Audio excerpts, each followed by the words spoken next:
ilalagay niyo papel. Okay na, may papel na rin kayo. Ito na lang. Ayun na.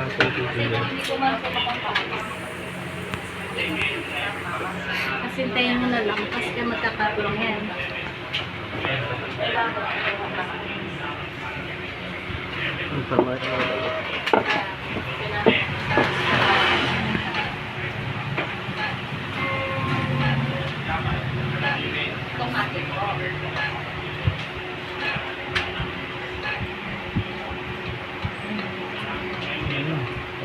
Yan na yan. Halimbawa, gusto niya ng black and white. Ang gagawin natin black and white. So, Bababa lang po. baba niyo lang yun. Tapos kailangan doon siya naka-select sa black and white. Tapos okay lang. Dito lang. Kahit yun ito lang na, po ulit. patatit ka na. Tapos magagawin na siya.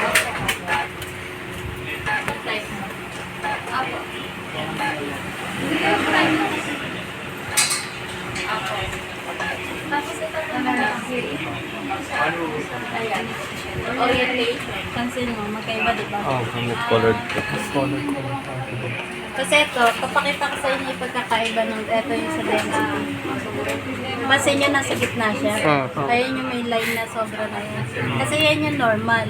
So ngayon, kung ilalagay natin siya dito sa pinakadulo, magbabago yan. Para flip natin. So ito yung pagpaparisan niya. Tingnan niyo yung pagkakaiba niya. Nito, normal sa ating sarili.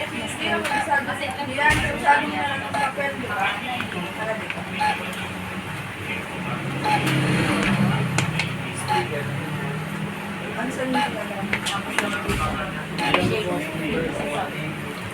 Mas iba. diba? Mas malabo.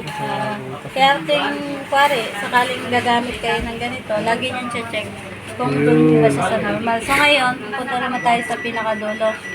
Yung ano niya, saturation. Mas malabo. Mas Ito naman malinaw to. natin itatry sa pinakadulo. Tingnan niyo kung ano. Mas dark naman yan kung pagkasano, mas ma-tinker.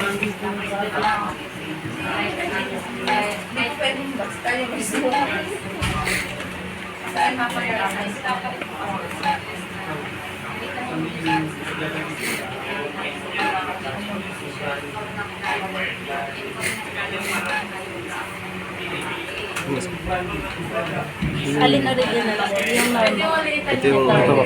Ano yun? Diba mas ano siya? Mas malinaw to. Ngayon, bibigyan ko kayo ng task. Ikaw mag-scan ka ng